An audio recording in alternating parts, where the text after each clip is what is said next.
熟切片，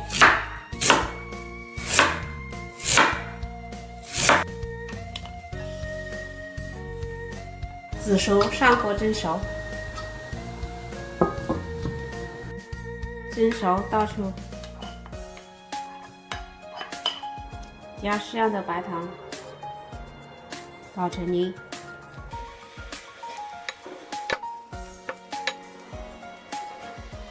晾凉，分多次加入糯米粉。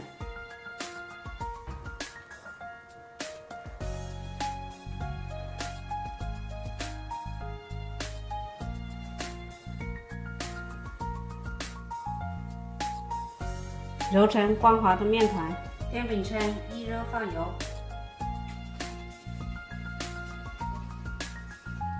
揪一小团紫薯面团，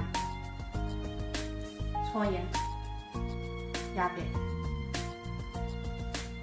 这样就可以了。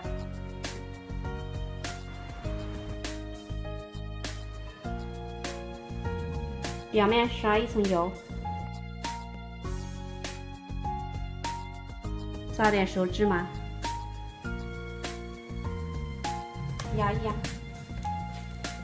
翻个面，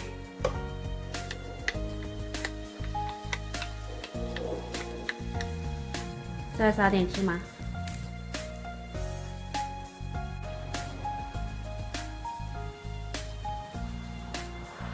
这样翻几次面，烙至两面金黄就可以出锅了。